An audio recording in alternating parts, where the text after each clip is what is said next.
Hello, fam, and welcome back to another edition of George's Corner. I'm your host, George Lee Jones.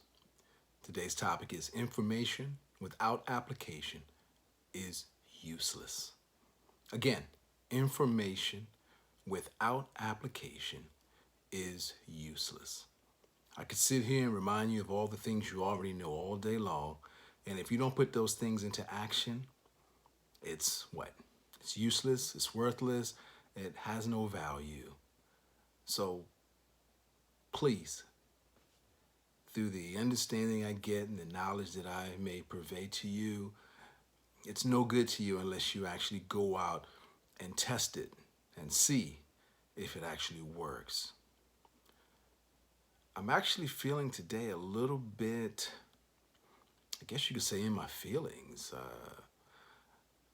Not really feeling like doing a lot of talking today, but I also understand that it's like when my body is feeling a little sluggish and I don't want to work out. I typically know that's the best time to go and work out because I don't feel like working out, and that's usually when I get the most benefit. So I'm just sharing with you guys today a little bit that it's a sunny day. I'm feeling a little cloudy, but that's just my feelings. How I'm doing is always great. I wanted to share a few things with you guys today in the sense of certain conversations that I've had. I was congratulating a gentleman on something that he had been working on for a very, very long time. And another gentleman happened to walk up, and as I was telling him, hey, let's congratulate our associate on his accomplishment. And he did something that didn't so much set right with me, which was in the same breath, he congratulated this gentleman while denigrating someone else. And rather than give my 2 cents on the conversation, I just decided to extricate myself from that, walk away, because I was always told that if you didn't have something great to say, don't say nothing at all. And I know it's taking me some time, and I'm learning this as time goes on, to keep my mouth shut or stay silent when I don't understand the perspective of where another person is coming from. So I share that with you in case you feel uh, lack of support from the people that you feel like you should get it from, or somehow the people around you make you feel less empowered. And with that, it just came to my mind some of the things that we're working on in life that we're trying to achieve may elude us because of our associations. Please follow me. It may be that the things that you desire in your life want to come in your life, but the people that you allow in your world can sometimes be blockers. For example, I've always said this, people are your opportunities, and I still hold firmly in that.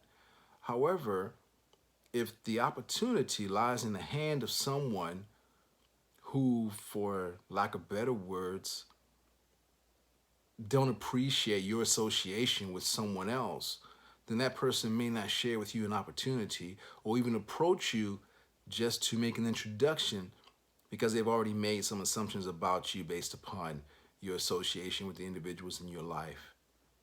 So please be mindful about the people that you allow in your world and take the time to really think about the goals you have, the desires you have in relationship to the people that you allow in your life.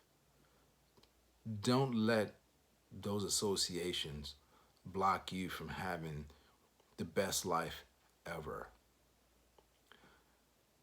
With that, I am also inclined to share with you that because I'm all about the collectivism of humanity and not just the individualization that we typically lend or allow to people who are specifically just in our clique, but because it's a universal thing, and this is just for me, if it's something that translates to you, great.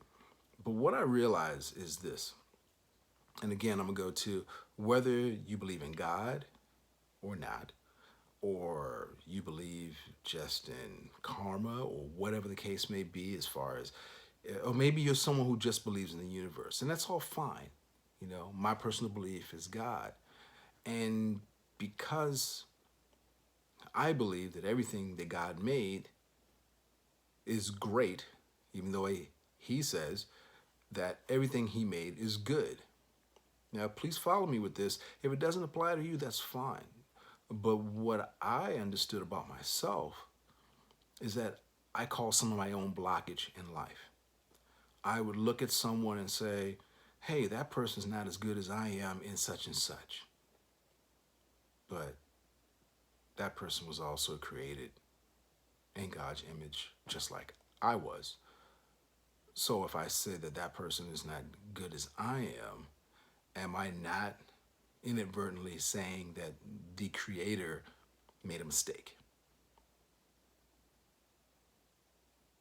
And I would never want to do that because I don't like to tell people that I care about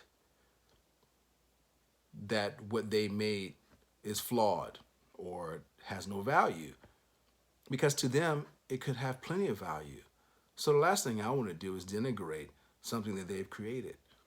So for myself, I allow myself to expand my perception of things, and I no longer call things good or bad. I just look at them for what they are, and I show appreciation for the actions or activities of that individual, and not put in a victimized statement like, well, I'm better than that person. Why did that person get this opportunity and I didn't? It's not for me to understand at that moment. And maybe I'll never understand. But I've learned to congratulate that person in the space that they're in. Because I believe that as long as I am appreciative of the greatness that comes in your life, and because we're all part of a collective, then I too share in your greatness. And when something happens great for me, you too share in my greatness. So far be it from me to ever denigrate you for what's happening great for you, because I only know that that also is happening great for me. I know that may sound like an existential thing, but if you really think about it, they'll go through life denigrating other people for their successes. Appreciate them, congratulate them, and continue on your merry path. And if you happen to be around people who denigrate you, I think you know the answer to that. Those people shouldn't be in your life. I don't have a lot to say today. It's just another lesson that I learned is to not downplay another person's success, but to congratulate them, wish them the best, knowing that as I plant those seeds of goodness in their life, it only comes back to me in leaps and bounds. And don't follow the trend, okay? I told someone the other day, the most unsocial thing I've ever seen is social media, because it tends to make people feel bad about themselves. If it was so social, then in my limited understanding, I would think that it would be a great situation for all people. Call me crazy. I'm not the smartest guy in the world, but I do think that social media should have some positiveness to it being social. But again, that's just me. I'm not going to keep you guys today. I just wanted to share that with you. Always keep in mind too that everything is as it's supposed to be, and not and most things are not as they appear. Figure that one out for yourself. Most things are not as they appear. However, everything is as it's supposed to be. Okay? Love yourselves. Be great and kind to others. And oh yes, never forget, always, always be learning something new. Until next time, fam, I'm your host, George Lee Jones. Love you guys.